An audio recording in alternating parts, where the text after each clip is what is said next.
Call this meeting of Sylvania City Council for October 5th, 2020 to order. We welcome all of our visitors to the meeting this evening.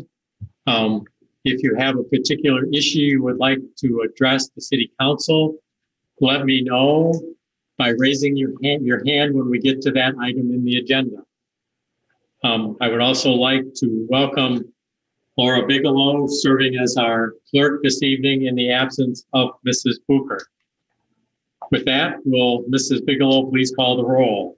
Mrs. Capellini? Here. Mr. Fry? Here. Mr. Hanem? Here. Mr. McCann? Here. Mr. Richardson? Here. Ms. Dow? Here. Mrs. Westphal? Here. All 7 members of City Council are present in council chambers this evening, so a quorum does exist. At this time, I invite you all to join us in our Pledge of Allegiance, this meeting led by Lindsay Stout. I pledge allegiance to the flag of the United States of America and to the republic for which it stands, one nation, under God, indivisible, with liberty and justice for all.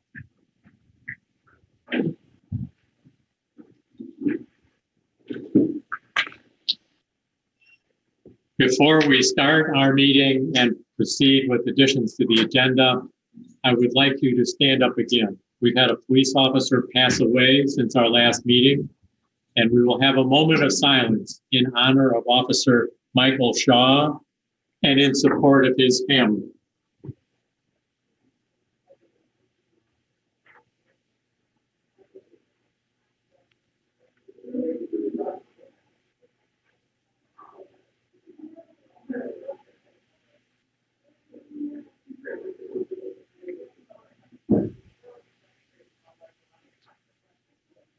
Thank you. These are very difficult times for all of us, particularly for police officers, and we send our deepest support to his family in this very difficult time. With that, I will move on to additions to the agenda, and I do have several recommendations for you this evening. I would like to add as agenda item 5A, proposed resolution 2020, which was distributed at your places this evening. It is a resolution requested by Council Member Richardson concerning hours of liquor operation. I would like to add as agenda item 6A, proposed ordinance 74, 2020, for your consideration following Mrs. Westphal's presentation of the public hearing held this evening at 7 o'clock. Those are my additions. Mrs. Westphal. Nothing, thank you, Mr. Mayor. Members of City Council. Mr. McCann? None. All right. Members of staff, Mr. Sanford. Mr. Mayor, I'd like to give an update on the downtown plan by environmental design. And I believe we would need to schedule a committee of the whole committee meeting for this coming Thursday. Let's make that agenda item 13A, downtown plan update and schedule meeting. Thank you.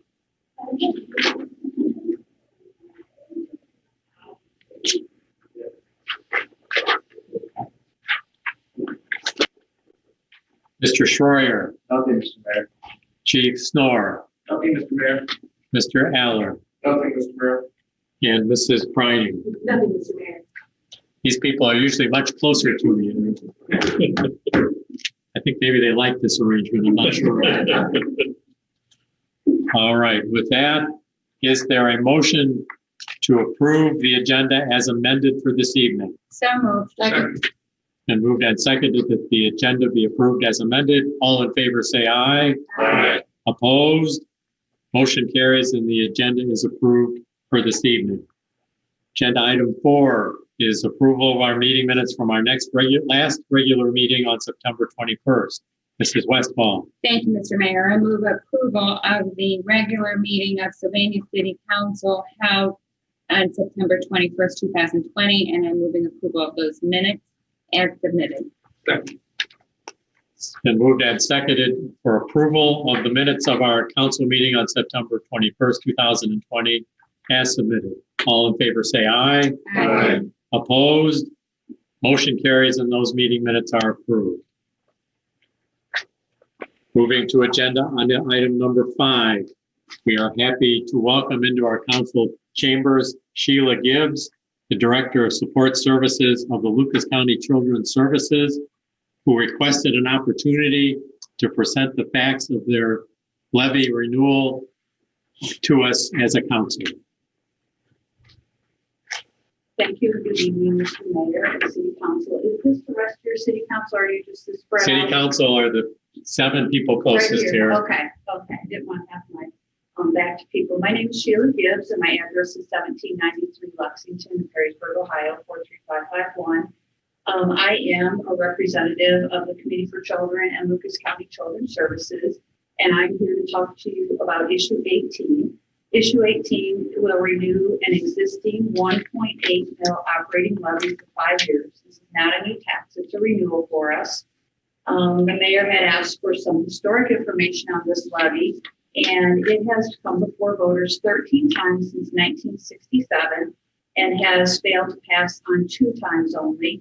One was the first attempt in 1967, and the second was in 2014 when it lost by 3,100 votes.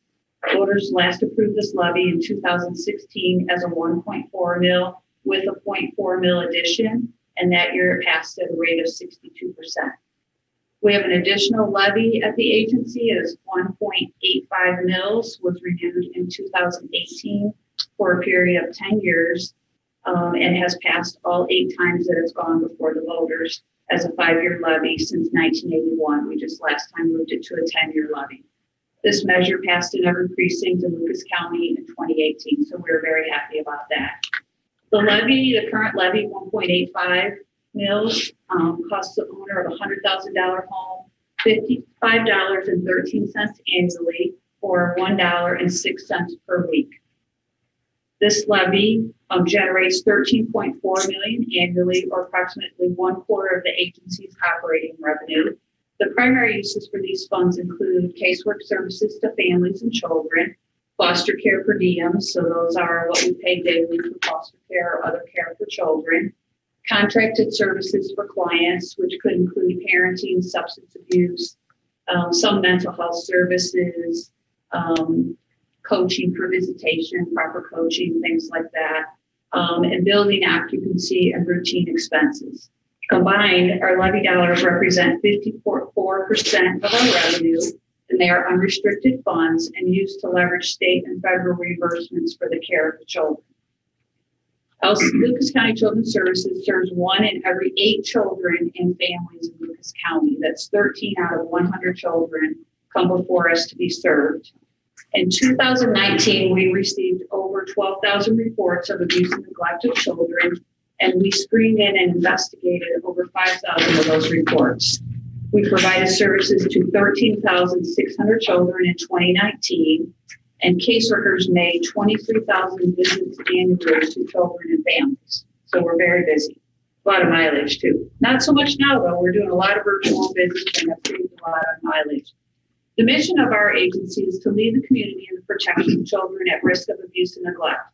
This is accomplished by working with families, service providers, extended family members, and community members to assess risk and coordinate community-based services, resulting in safe, stable, and permanent families for children.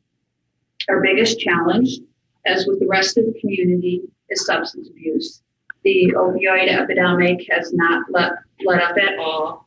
We saw a very slight decrease of cases coming in March and April, and we're back at our same numbers. It didn't even matter that school was out of session, although we've had some increased referrals recently for school. We're getting referrals for children not signing on yet this year to their virtual schooling. So that's one of the current issues that we're working on. Although that doesn't impact the severe safety threats to children, it still has long-term effects on children. So as we continue to deal with the opioid epidemic, and many babies being born positive for multiple drugs. Domestic violence continues on the rise for us as well. And we have seen an increase in the intensity of domestic violence as we've gone through COVID, with people being, stuck in their homes together, not as accessible to others calling for help for them and different things like that. We also initially saw a rise in children being injured, severity of injury to infants in March and April as well. So we have done a lot of work to get the word out, to not shake infants, co-sleeping. We try to do a lot of preventative measures like that, because co-sleeping is also an issue for deaths of children. So we are asking for your support for issue 18 and wanting the community to know that we're going to continue to service the children of Lucas County. We need your help. We can't do this alone. The children need us now more than ever. They deserve to feel safe and secure in their homes. They deserve to have forever homes. They can get a forever home by being returned to their family with services, by going to a relative, or even being adopted. We have very successful adoptions in Lucas County, so we're really happy about that. In 2019, we had 84 children that were adopted. So that was considered a success for this. Renewing this levy is critical to us. Thank you for letting me come here and talk to you tonight. I can answer any questions that you might have. We sent along some information. If you need any more, we'll be glad to provide it. And I brought some yard signs if anybody would be interested in putting one in your yard to support us, and I can bring you some more of those as well. Thank you. Thank you very much. Thank you. Any questions? But I do have a question. Okay. So for the money that the levies provide, 2 levies, Yes. you bring down, so for our community that invests 55 cents on the dollar, you bring down another 45 cents on the dollar approximately in federal and state additional grants for the children, correct? Yes. Federal is 36%, state is 9%, and other is 1%. So this is really about $25 million a year for the kids, not 13. 13 comes from us, the rest comes from the federal government through other tax, and the state government through other tax receipts, correct? Thank you.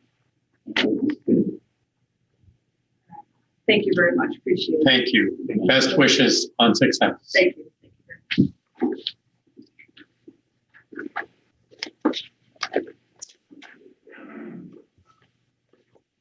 You're welcome to stay, but don't feel like you need to. You're welcome to leave, especially with the young.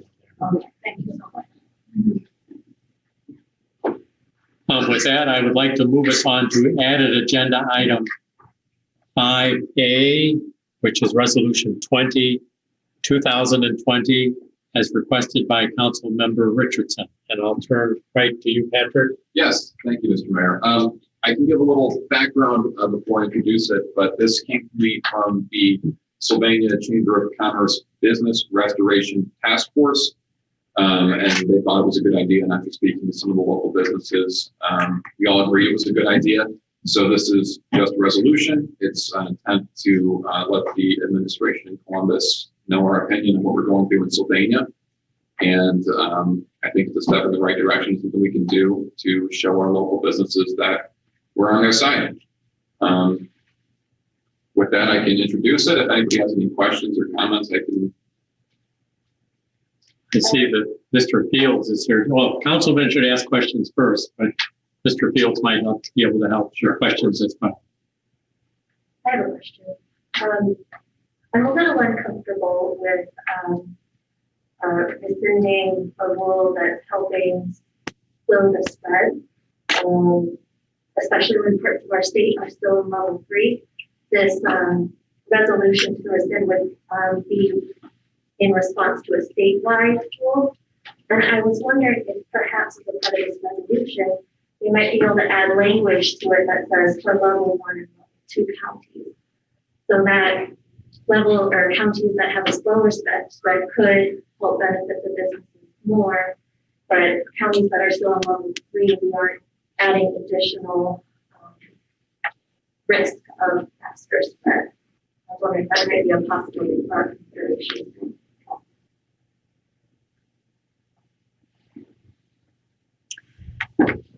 Ms. Dow, do you know what level Lucas County is right now? We're currently at level 2.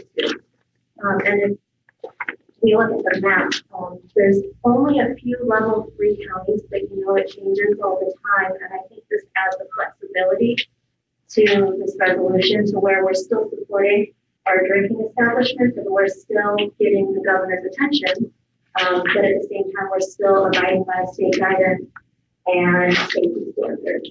And just a point of clarification, maybe the law director can help me. I did read it, but that's a good detail that you're pointing out. Is this really specifically addressing the city of Sylvania, or are we really talking about the state of Ohio with this resolution? This resolution is just asking the governor, we don't. No, I understand that. But are you speaking from a statewide perspective, or are we simply saying this is a position from the city of Sylvania? It's statewide. But it would be a statewide. The ordinance that's in there is the statewide ordinance. So, and my thinking is that the ordinance 30D from the governor is statewide, and we're asking him to consider looking at that again and possibly rescinding it. And I think the breaking up by levels could be a good idea, and I think that there's maybe some other creative solutions in here that could be good ideas, but that would still require this executive order to be rescinded. And I think that's what this is doing. And that's why I brought it up, and that's why I'm supporting it.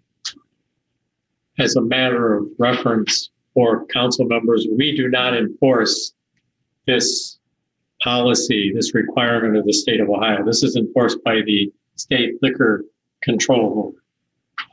Chief, we do not have officers out checking cars at 10 o'clock. So understand that this is not an enforcement issue that the city of Sylvania is pursuing. In relation to Ms. Dow's point, and I'm asking the law director, it seems to me that if we go to section 1 on the second page of this resolution, we could add some words here. I'm picking up on the second line to rescind Rule 4301-180 to permit liquor permit establishments in level 1 and level 2 counties to resume on-premise alcohol sales.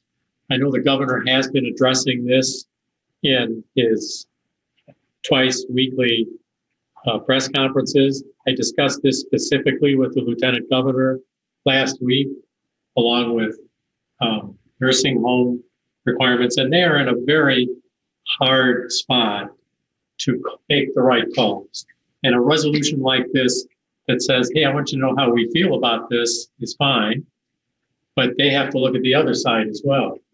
For instance, I'm getting requests from residents of the city of Sylvania to shut down Halloween right now.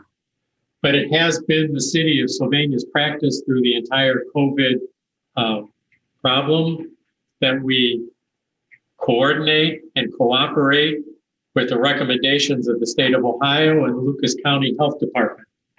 And we do not go out on our own and say, well, we're not going to pay attention to this part of it. That's not what your resolution is asking us to do at all. You just want the governor to know. And I do understand Ms. Dow's request that, gee, maybe if he just says it for level 1 and level 2 counties, then he doesn't have to worry about the level 3 counties, which I believe Cincinnati is in right now. Sure. So I would say, as far as that amendment, I have just, I do have a concern that it goes back and forth. That I don't know how often it can flip between a 2 and a 3, and a back to a 2 and a back to a 3, and if that can be a weekly thing, because that can be difficult for the establishment owners to keep track of, and that's just thinking out loud here. But as far as a compromise, I would be happy to, be happy to make that compromise if it meant getting the resolution passed. That's my opinion on it. those county ratings are issued every Thursday during the governor's press conference at 2:00. Lucas County went to red stayed there for a few months, but then came back down, disappeared from the top 15 counties of concern in his listings. But yes, it could go back up. You are right. That's what's happened down in Hamilton County. That's beyond our control.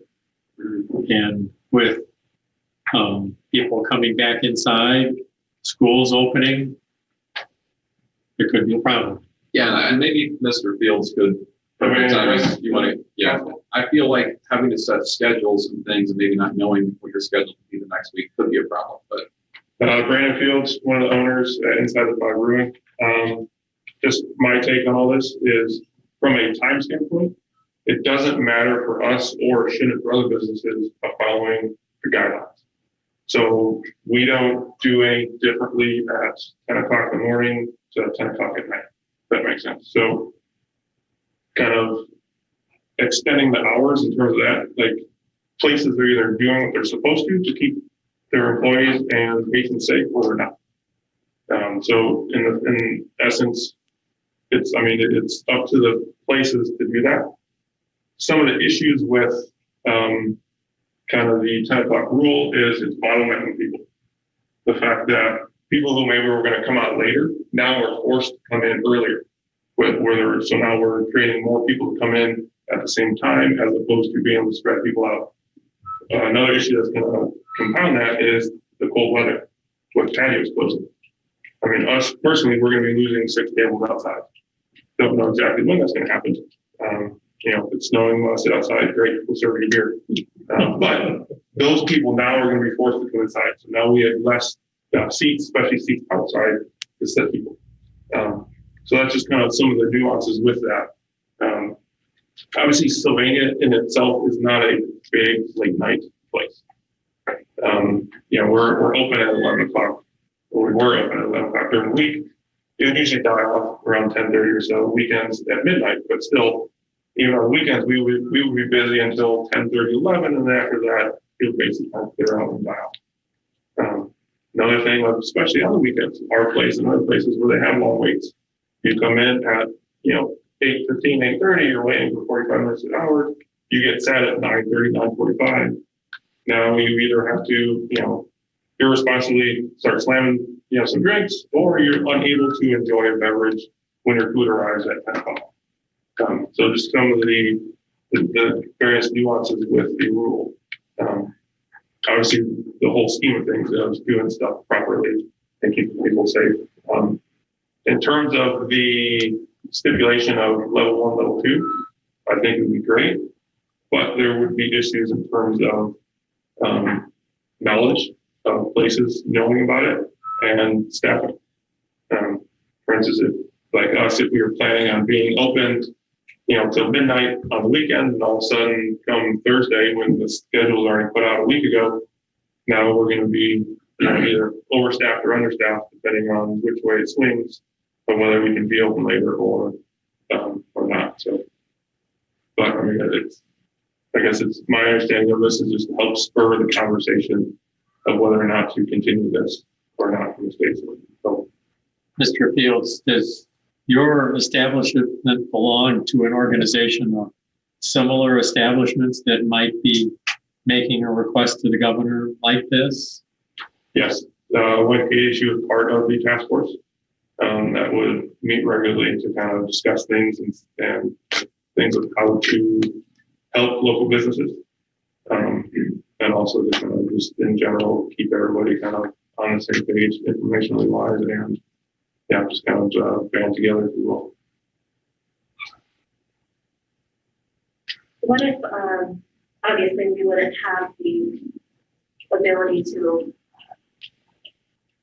make the rules on if there was an amendment for level 1 or level 2, but if that were addressed in such a way where if it was in level 3 consistently, let's say 3 weeks, then it might give the turnover and you would have a week or two to then comply with it. To give more of a buffer zone between transitions. So let's say we go up to level 3 for 2 weeks and then we come back down to level 2, you wouldn't have had to make any adjustments within that time. What would something like that work, or is there a certain length that could help make that more feasible, so there's a little less up and down risk and maybe a little more easing of any sort of transition. I think anything is would work. Me personally, with us, it would be our job. I mean, just like this whole entire thing in general, stuff has changed week to week. So if there was something where, depending on the level, we'd have to adjust accordingly. It's kind of, it comes with the territory in terms of knowing that that may be an option. So if it comes out either eliminate it or add more people or something like that. Yeah, so I mean, from a business owner, I think you just have to take on the thought of that. Come Thursday, you'll make the adjustments for the weekend. So I think having it would be fine. I think you'd run more into issue of the patrons, similar to like when DORA was first enacted, of people understanding and learning the rules with that. So I mean, that would probably be the best example of it would just be from an education standpoint. I think that's more of the issue would be of people knowing that, okay, this weekend or whatever, you can't, have a beer or a drink after 10 o'clock, but then next one you can or something like that. So I think that's in overall, that would be more the issue would be with people. Because like DORA, it would fall back on the businesses of them being the jerks and stuff, not allowing it, not necessarily it's because of the governor and the governor's rules. But like this, I mean, anything would help. Yeah, my thinking is with this, if it rescinds the order, that's an all out, everything closes at 10. There's people in Columbus that if they come up with a really creative solution, then they do, and that's great. But I think what this is saying is what's happening now isn't working. And I'm very concerned about places like yours and others as the cold weather rolls in and we see how successful the DORA and the outdoor dining and the thing J&G has put in, an overhang, and that's all going to go away soon. And that on top of there are bars in Michigan that are open till 2 a.m. And there are bars in Lambertville 4.5 miles away from here that are open till 2 a.m. And I've seen it personally that people leave here at 10 and go there. And that's money fleeing the city. And I'd rather have the money here and making sure our businesses stay afloat. I think this resolution does that. And I think it's my goal when I be in the shoes with this situation. And I'm not trying to do anything like that, but it's giving an insight on what we're going through up here.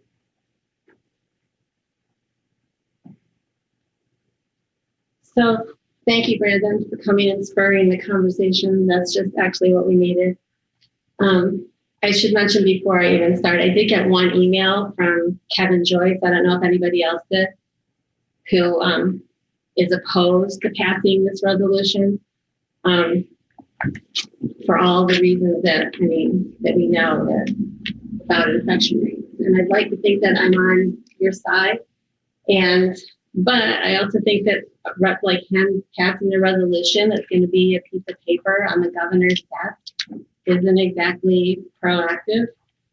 And so I noticed that the mayor of Chicago, he launched a contest with a $5,000 prize to come up with winter outdoor dining options. And there were like over 400 submissions, and you can see like plans and websites. And if we were going to do something really proactive, and I don't know how everybody else feels about this, but we actually have property. We have the historical village. We have a train barn that's heated with roll-up doors. We have a carriage house. The historical village, I'm not sure if there's going to be any kids coming there in the next year on field trips. But even if we did a year extending the DORA and using some like creative outdoor dining concepts, and if we could fast track that somehow, I would be so into that. But I don't really think this resolutions don't really have any teeth, and I don't feel like it's going to do anything to help you. And I feel like it's kind of disrespectful to our governor, who I support. So I want to be on your side. I want to get tons of outdoor dining options going, but I feel like this resolution is weak. I can come up with some creative stuff on Maplewood if you want me to shut it down again.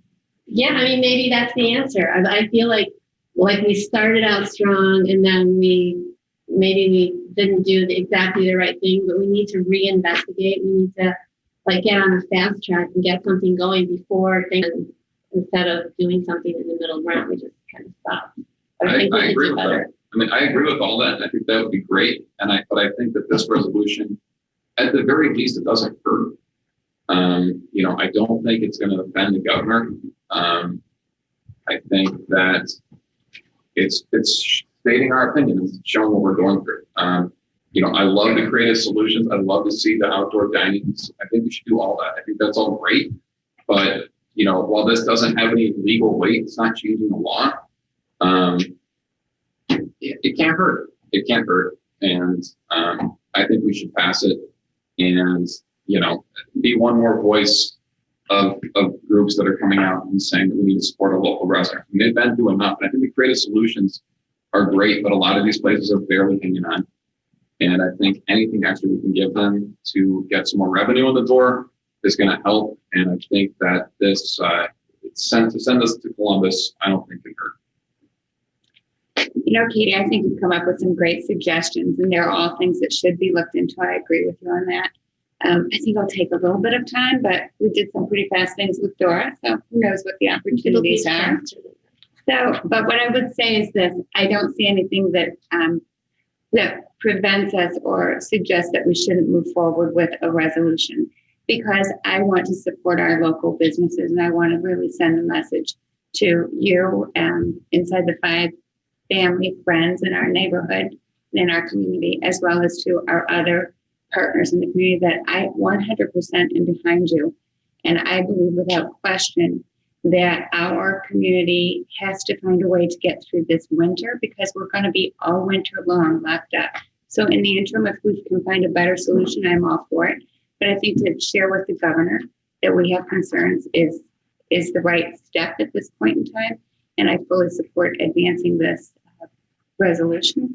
I don't know where the council members will land on this, but there's nothing to be lost in sharing with the governor these thoughts. I do think that Ms. Dow's thoughts about a level 1, level 2 also speaks to us being concerned about safety from our community citizens. But whether you're there at 10 o'clock or 11 o'clock or 12 o'clock, I'm not sure that I completely understand the difference, right? If you could be having a drink at 10 o'clock, but changed at 10:05, I'm not 100% sure. So I'm behind it.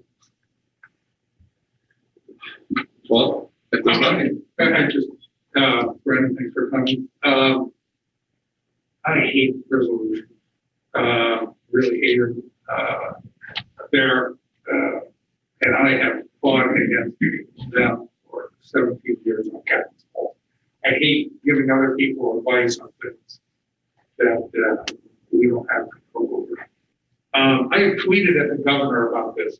The powerful tweets of the city council from Sylvania, Ohio, have not yet swayed his mind, apparently. I have talked to some lobbyists in Columbus who have been actively lobbying on behalf of bars and restaurants and liquor distributors, and the impression that I got from them is that the governor has talked about this a lot, but is pretty resolute and not moving. But, that could change tomorrow. And that's like, well, I'll probably live to regret it because we'll hear more resolutions. I think I've kind of come around to your discussion of bottlenecking was interesting to me. I hadn't thought of that as a problem. I haven't been going out much, but I understand that problem. So I think I can support the resolution as written and leave it to our friends in Columbus to come up with a more creative solution if they want.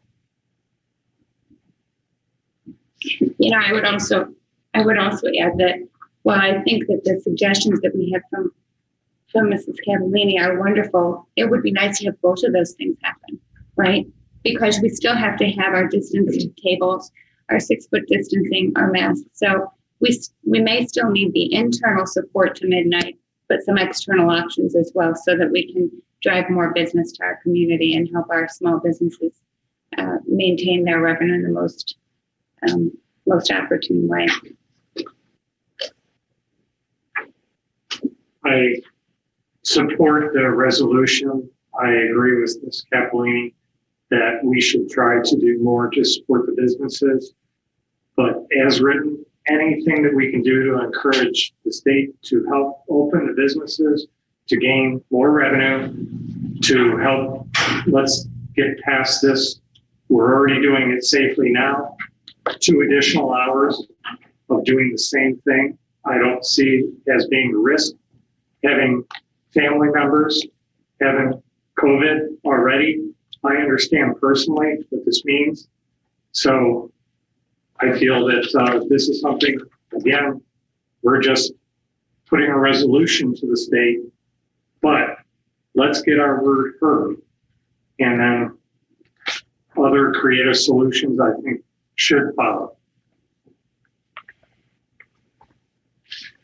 Since I'm the only one who hasn't said anything so far, I will throw my 2 cents into the what's worth category. I think 10 p.m. is arbitrary. The bar or the restaurant's either doing and handling things properly or they're not handling things properly. And the governor's assignment of the 10 p.m., I think if I tried to crawl inside his head, understands his thought process, having, although it's ancient history in my brain, having been to a few bars many moons ago at late hours, I suspect that there's not a lot of social distancing going on at 1 o'clock in the morning in some bars. But those same bars probably at 9:55, there's not a lot of social distancing going on at those places either. So I understand, I think what he's trying to do, and I want to be supportive of him. I just think this one's pretty arbitrary. And therefore I would be supportive of, like you, Mr. Hanem. I'm not real big on resolutions, but it's sometimes it does make sense.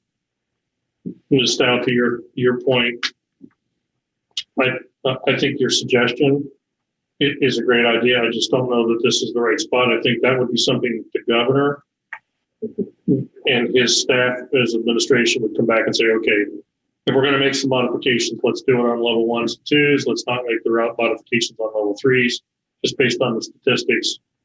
And I agree with everyone, Katie, the thought process.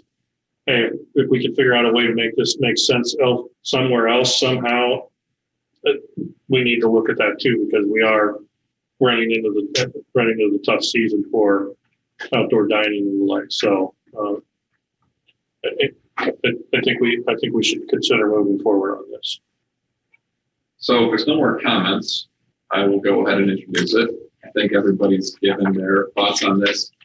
Do you have anything to add, Mr. Mayor? All right. Resolution number 2020, a resolution of the council. All members of council having previously received copies in advance, I'll read by title only. A resolution of the council of the city of Sylvania urging the governor to rescind Executive Order 2020-30D and the Ohio Liquor Control Commission to rescind Rule 43011-1-80, waiving the second and third readings and declaring an emergency. Second. It's been moved and seconded that resolution number 2020 be read by title only and the second and third readings be waived. However, before proceeding to the vote, Ms. Dow, do you want to propose amending it? It doesn't sound like there's support there to amend it, but you can. It sounds like this may not be the way to get that creative idea. All right. With that, all in favor of the motion indicate by saying aye. Aye. Opposed? No. Clerk, please call the roll. Mr. Fry, Yes. Mrs. Capolini, No. Mr. Hanem, Yes. Mr. McCann, Yes. Mr. Richardson, Yes. Ms. Stout, No. and Mrs. Westfall. Yes. Vote is 5-2 and the motion passes. Resolution need only be read by title only and the second and third readings may be waived. Final passage. Thank you, Mr. Mayor. I would move final passage of resolution number 2020. Second. It's been moved and seconded for final passage of Resolution 2020 as an emergency measure. Will the clerk please call the roll? Mrs. Capellini? No. Mr. Fry? Yes. Mr. Hanem? Yes. Mr. McCann? Yes. Mr. Richardson? Yes. Ms. Stout? Mrs. Westfall? Yes. Vote is 5-2. The motion passes and Resolution 2020 is approved.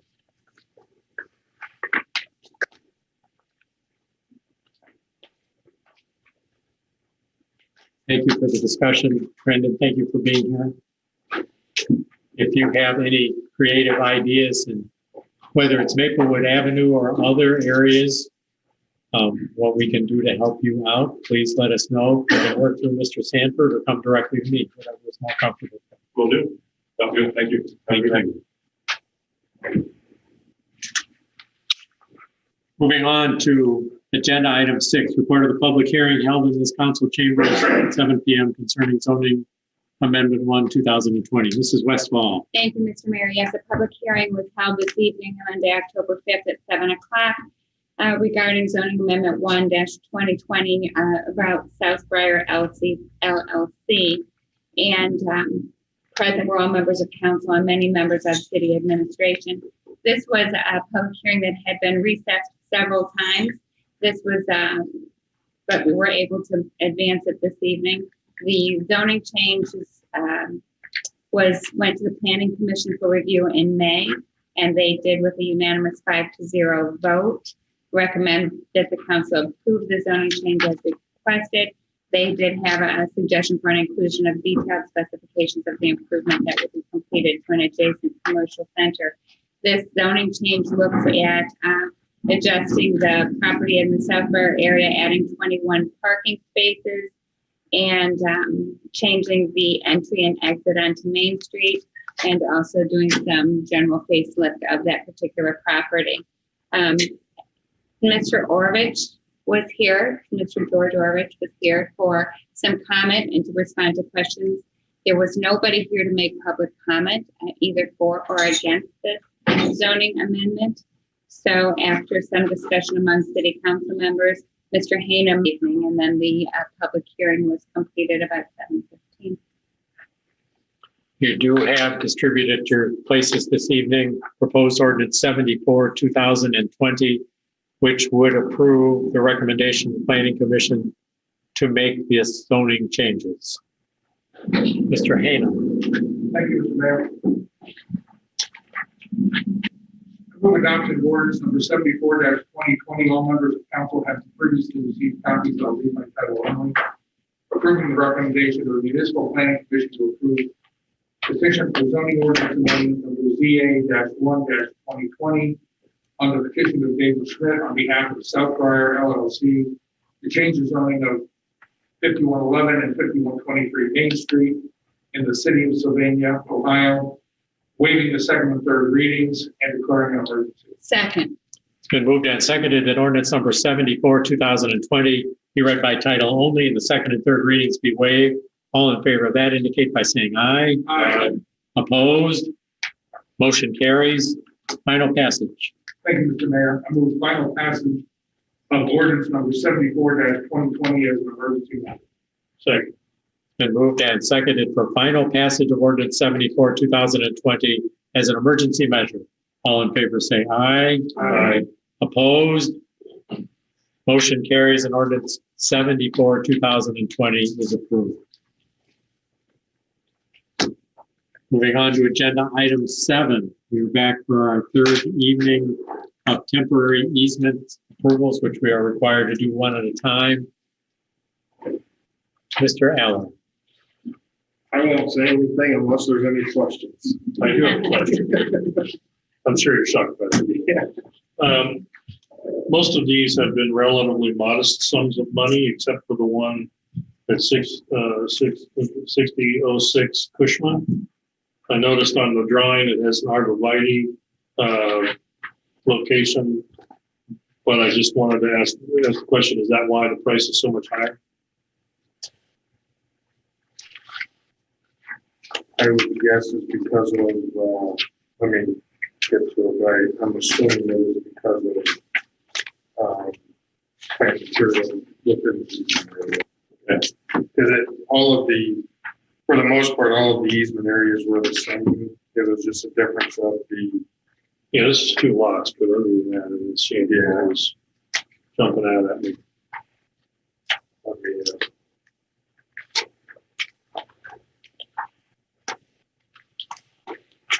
Yes.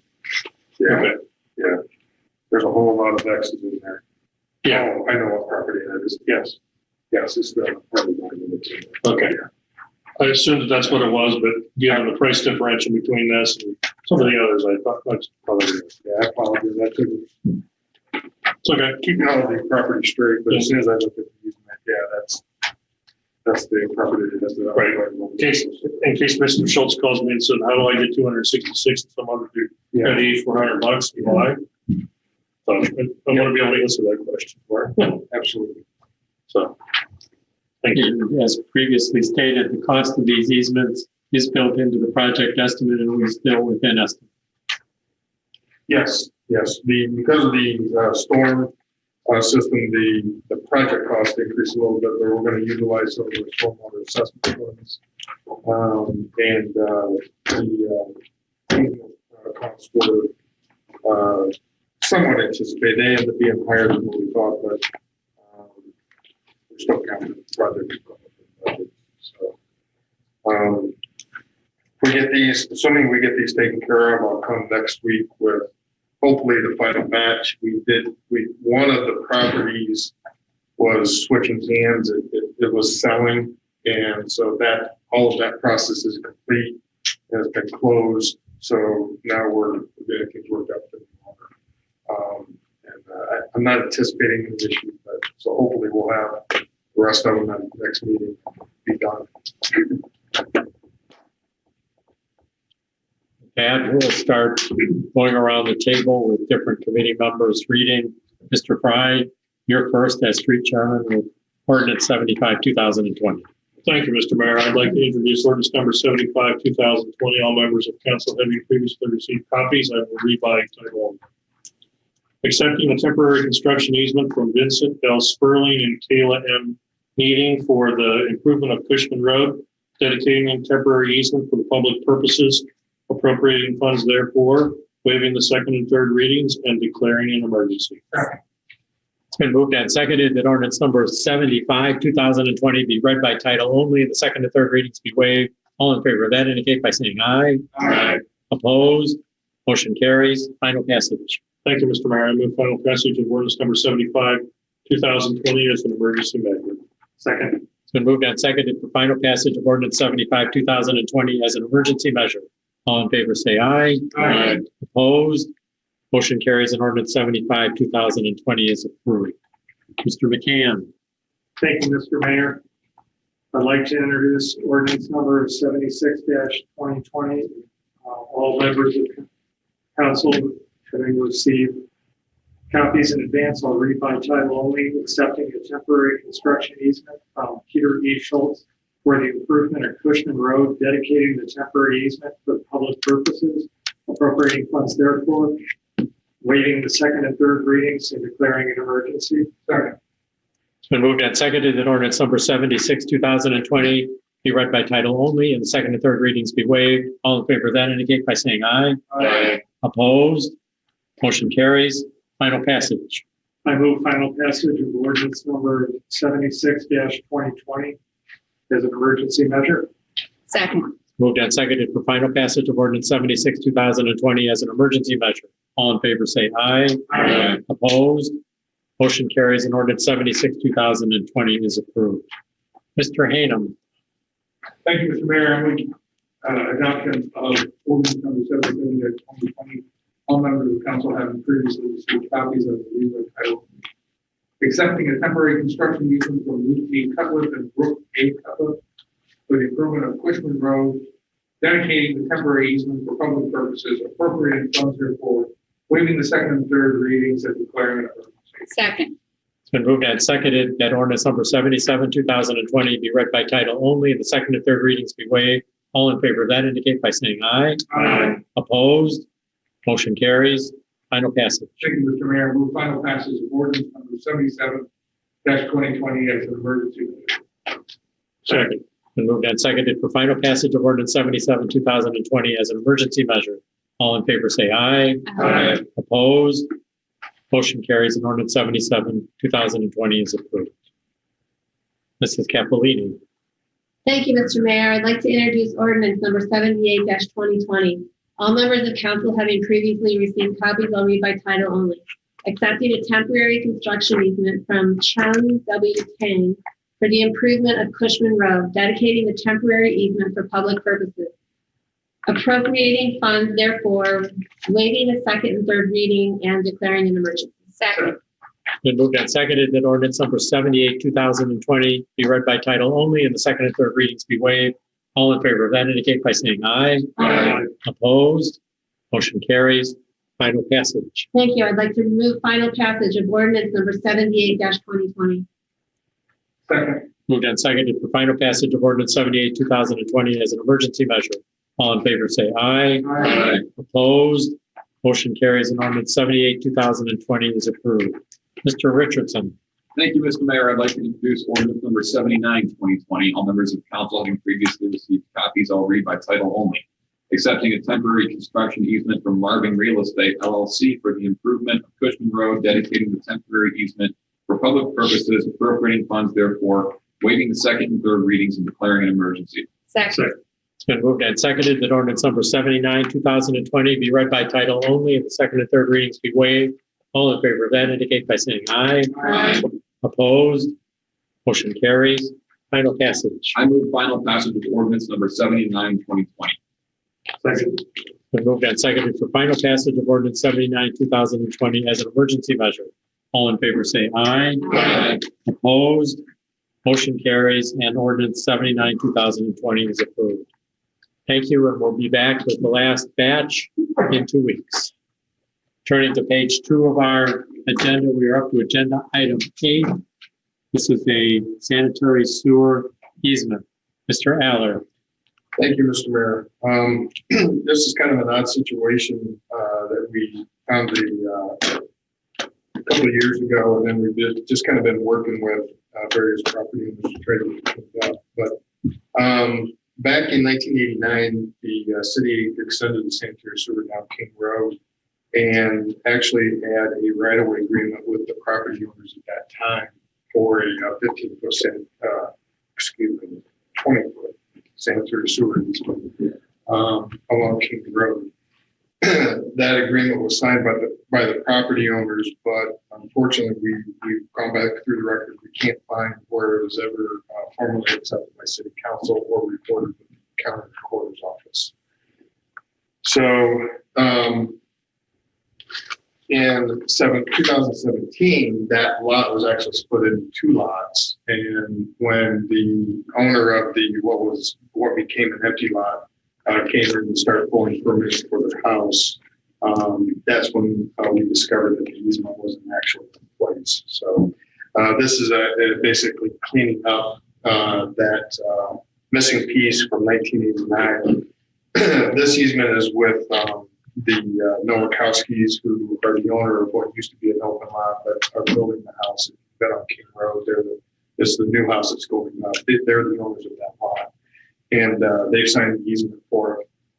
We talked with the other property owners of what was the existing house, and we're working through that. They were actually having some sewer problems, sewer issues. We've assisted them. It turns out that it's not anything on the city side, it's something on the private side.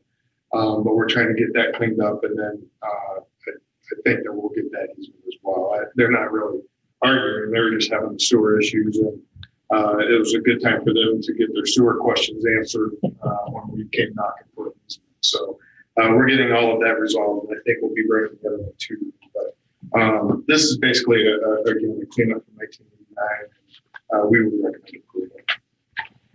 Thank you. Kevin, is this in the city? Yes. Okay. Thought it was, but I just thought I'd ask that question. Mr. McCann. Thank you, Mr. Mayor. I'd like to introduce ordinance number 80-2020. All members of council have received copies in advance. I'll read by title only. accepting a permanent sanitary sewer easement from John E. Nowakowski and Cynthia Nowakowski, dedicating the easement for public purposes, waiving the second and third readings, and declaring an emergency. Second. Been moved and seconded that ordinance number 80, 2020 be read by title only and the second and third readings be waived. All in favor of that indicate by saying aye. Aye. Opposed? Motion carries. Final passage. Thank you, Mr. Mayor. I move passage of ordinance number 80-2020. Second emergency. Been moved and seconded for final passage of ordinance 80, 2020 as an emergency measure. All in favor saying aye. Aye. Opposed? Motion carries and ordinance 80, 2020 is approved. Mr. Aller, before you move on, is this the same Nowakowski family as Hank's Plumbing and Heating? Yes. Is John the senior John that I know, or is this the son? No, so. Okay, thank you. Moving on to agenda item number 9 for a water line easement on Monroe Street. Mr. Aller. Thank you, Mr. Mayor. As part of the SOMO development, we had the requirement that the existing water line that runs on the north side of the hotel property and basically dead ends into the SOMO property, we had the requirement that that be looped into the water main on Monroe Street so that it would provide proper fire protection for their fire system, for their sprinkler system and fire pumps. We've had a difficult time. Our initial requirements of that were that the section underneath Monroe Street had to be directionally drilled. We didn't want to open cut Monroe Street and have to deal with the traffic issues, tearing up our main thoroughfare and things of that nature. Unfortunately, when we found out the utilities and everything that are in place, a directional drill just is not possible. There's just not enough of a gap that any company or I as an engineer would feel comfortable that we can thread this thing through without damaging some other utility. So it is going to have to be open cut. And because of that, we'll need some additional room on the north side of Monroe Street, which is property that Dave White owns there at his offices just east of the Rite Aid store. This is that easement. We've talked with him. We've assured him that we'll restore the area to the condition that it was prior to the easement. And they have agreed to that. And we recommend approval of this easement as well. I do want to point out with this construction, the timing of this construction is going to be at the same time. We are going to be, as part of our capital improvement plan that we bring to you, we're going to be part. It will include the redecking, rather, of the Monroe Street Bridge over 10 Mile Creek. Over the North Branch. Over North Branch, 10 Mile Creek. When that project, this water main is going to be done at the same time that we take that bridge out of service. There's going to be a 2-week time period where Monroe Street will be closed to traffic. The bridge reconstruction and this water main construction will take place during that time. Anticipated in May of next year. Anticipated in May of next year. I'm already making travel plans. There's just no way around it. There will be additional other construction on the bridge on the walkway areas that will take place after that. We will have single lanes in each direction, but we do have to close it to traffic for it to be repaired. This will be a training program for 2025. Assuming we all survive. Yes. I've already discussed with Mr. Aller. Did he realize that it's an election year next year? And petitions will still be open at that time. I have discussed with Mr. Aller and with Chief Snore the possible detours. And as you know, with proper signage and notification, many people will find another way to go. People in your neighborhood, Mr. McCann and Mrs. Westfall, will probably head south on either Centennial Road or Main Street before you get there. The official detour will be south on Main Street I don't know if I like everybody going across the room or ravine. We may take that down to Brent so that we have signals. But we try to alleviate the amount of traffic, but not everybody gets the message. There's just no way around it.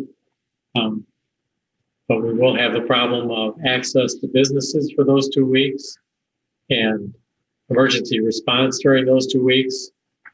And we will have to work our way through those, and it will be a difficult 2 weeks, no doubt about it.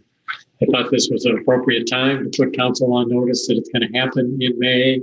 We've discussed dates in the summer when school buses wouldn't need to drive across it, but there's also the issue of the marathon golf outing.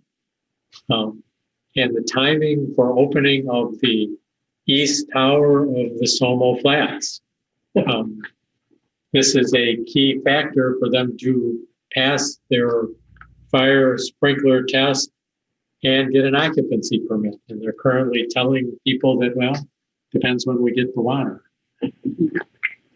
So this easement needs to be done for the open cut water main, and I can understand we don't want to drill through a bunch of existing utilities. It's just not enough. So we're doing 2 projects at once, right at the same location. Why are we waiting?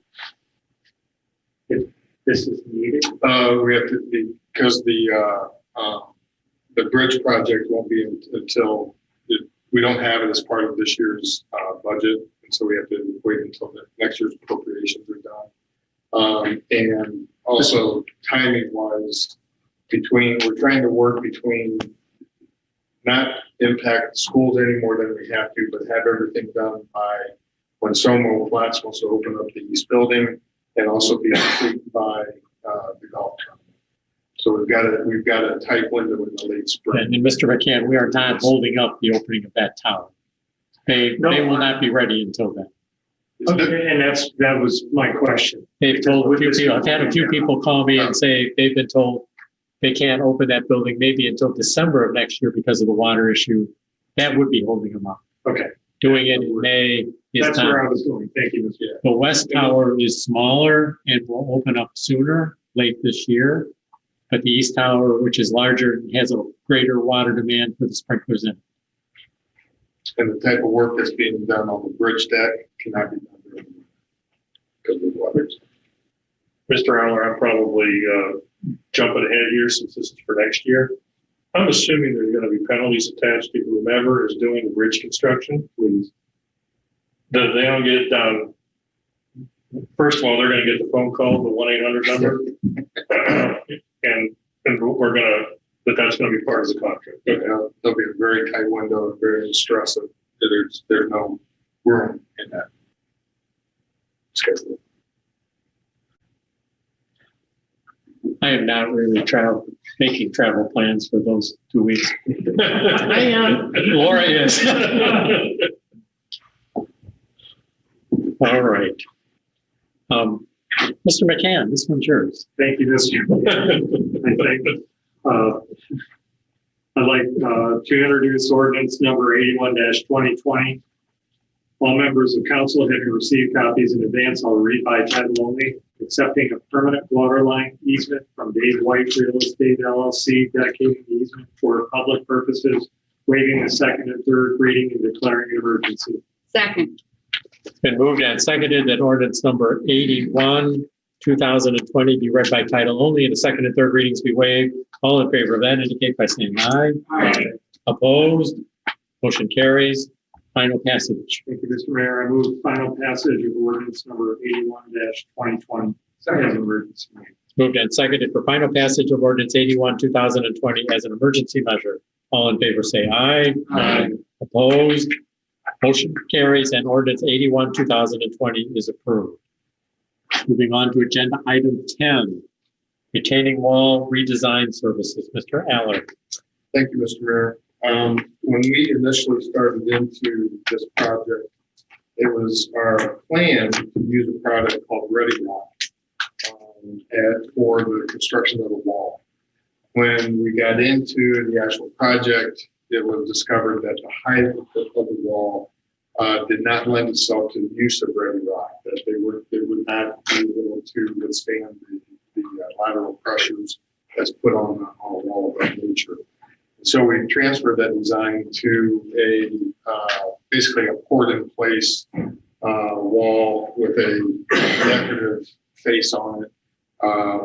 It was going to need a foundation at the bottom that would come back onto an adjoining property with a couple tieback supports.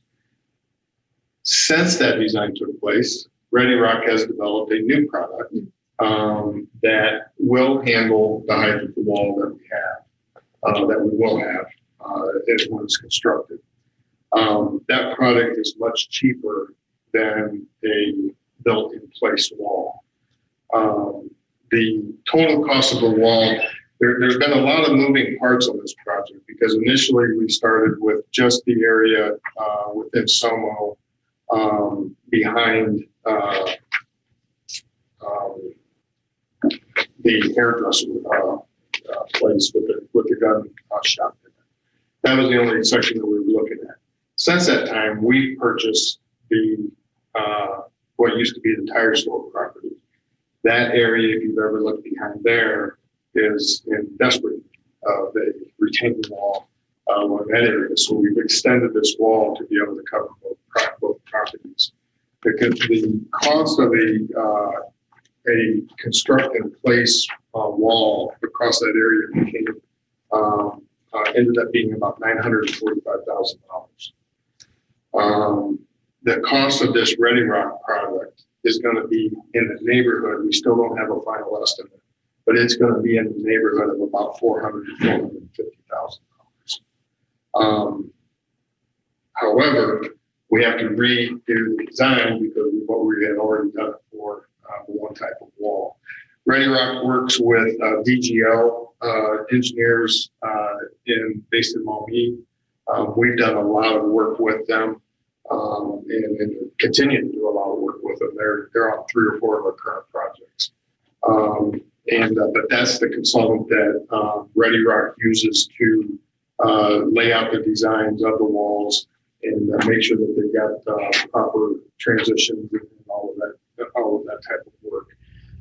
So accordingly, we're now requesting approval of the proposal from DGL consulting engineers at the amount of $21,700 to design the new system utilizing Ready Rock.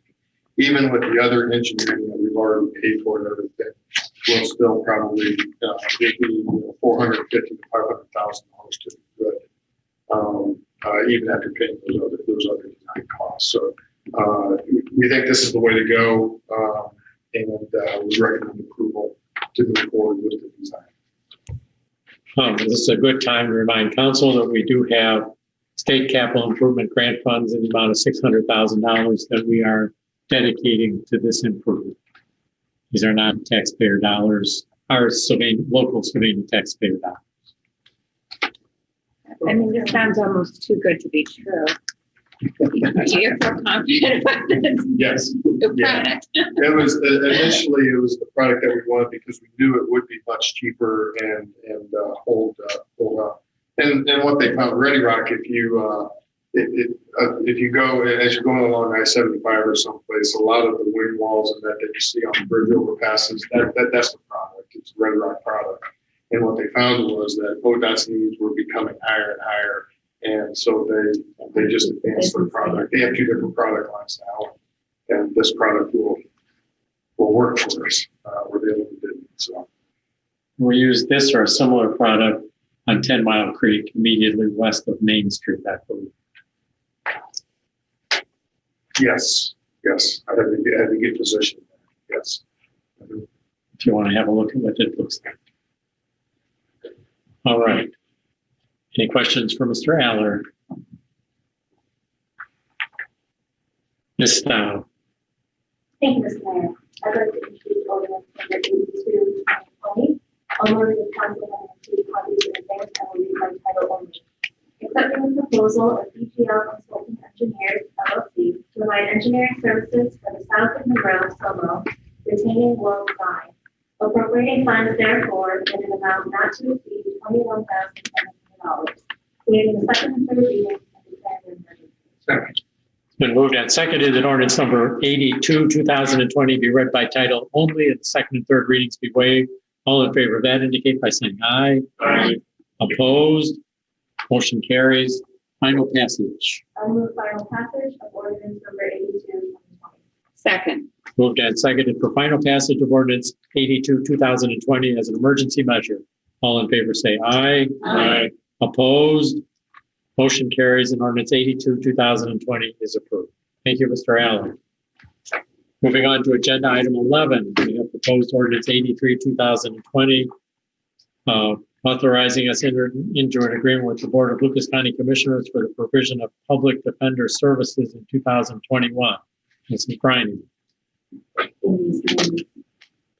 An annual ordinance that we do to authorize public defender services with the Lucas County Commissioners. They provide them to us. And you can see over the years, we've done it since 2005. And last year we paid $12,900 for that service. And this for 2021, they're charging us $12,150. We are now paying on a per case basis, and the number of our cases is going down significantly. So I would recommend its approval. Questions? Mrs. Westfall. Thank you, Mr. Mayor. I'd like to introduce ordinance number 83-2020. All members of council having received copies in advance, I will read by title only. Authorizing the mayor and director of finance to enter into an agreement on behalf of the city of Sylvania, Ohio, with the Board of Lucas County Commissioners for the provision of public defender services to the Sylvania Municipal Court for the year 2021, waiving the second and third readings and declaring an emergency. Second. Been moved and seconded that ordinance number 83, 2020 be read by title only and the second and third readings be waived. All in favor of that indicate by saying aye. Aye. Opposed? Motion carries. Final passage. Thank you, Mr. Mayor. I move final passage of ordinance number 83-2020. Second. Moved and seconded for final passage of ordinance 83, 2020 as an emergency measure. All in favor say aye. Aye. Opposed? Motion carries and ordinance 83, 2020 is approved. Moving to agenda item 12. For many years, we have had Mrs. Barbara Conover as our representative to the Toledo Lucas County Board of Health. Her term recently expired, and she let me know that although she very much appreciated serving on the board, that she did not wish to be reappointed.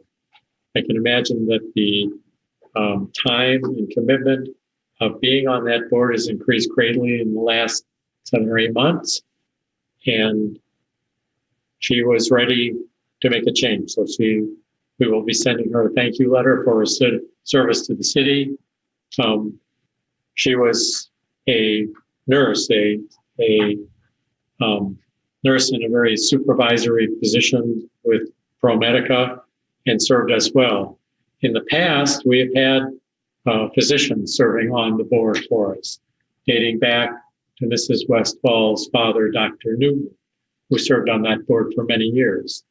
And we went out looking for an appropriate appointee at this very difficult time to serve on that board and represent us. And after considerable work by myself and Mr. Sanford, we've had a resident step forward who is a resident of the city of Sylvania. And I believe you all have his background included in your council package, brings excellent credentials. He is a retired physician, but still serves on several boards and is still active and is very much interested in adding this onto his current list of projects and public service. I met with him last week. I was very impressed, and I encourage you to confirm my appointment of Richard Lawrence Monk, MD, as our Sylvania representative to the Toledo Lucas County Health Department. Mr. Mayor, I'd like to move confirmation of the mayor's appointment of Richard Lawrence Monk, MD, to the Toledo Lucas County Health Department. Second. Been moved and seconded to confirm the mayor's appointment of Dr. Richard L. Monk to be our representative on the Toledo Lucas County Board of Health. All in favor, say aye. Aye. Opposed? Motion carries, and that appointment is confirmed. Dr. Monk.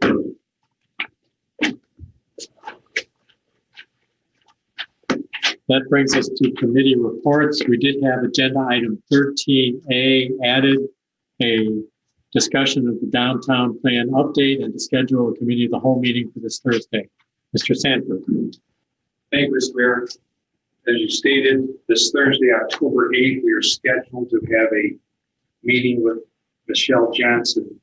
That is going to be a virtual meeting. I know I had said that there was a possibility that she'd be here in person, but with our contract, we have one more meeting of being in person and seeing how things go the rest of the year. We want to delay that, but she will meet with us virtually. It'll begin at 12 noon. We will use the council chambers for any of you that want to come here, be part of the group, and Chuck's going to connect us to that meeting, and the staff will be here.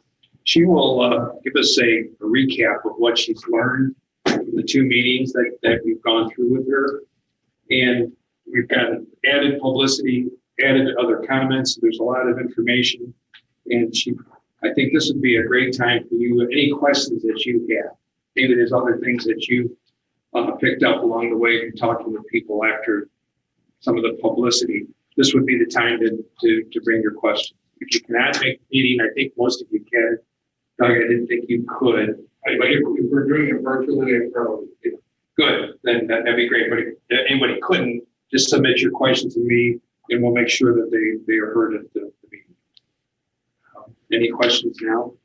You're expecting an hour or so meeting? It should be an hour at the maximum. It's the lunchtime that seemed to work with all of you. So I'm glad it works, and this is part of the process, and she'll also explain the remaining timeline of the project. All right. I need a motion to have the clerk post the committee of the whole meeting for Thursday at noon. So moved. Second. And moved and seconded to schedule a committee of the whole meeting for this Thursday at 12 noon here in the council chambers or via Zoom. All in favor of that indicate by saying aye. Aye. Opposed? Motion carries. And the purpose of the meeting will be the updated discussion of the downtown development plan with our consultant, Michelle Johnson. Are there any other committee reports to be made at this time? Or agenda item 14, committee referrals. Hearing none, let's go down to information item A.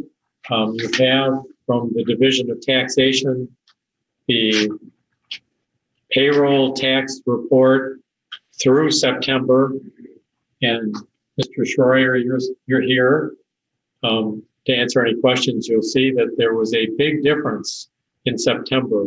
We went from 2.3% or so now to 5% for the year, and it was a 20% reduction during the month of September. Yeah, we're watching that to see if there was a time issue. A lot of times we go month to month like that, depending on how the days end. And the end of the month, the days are, that can be affected. So we'll have a better idea how it comes in during this month.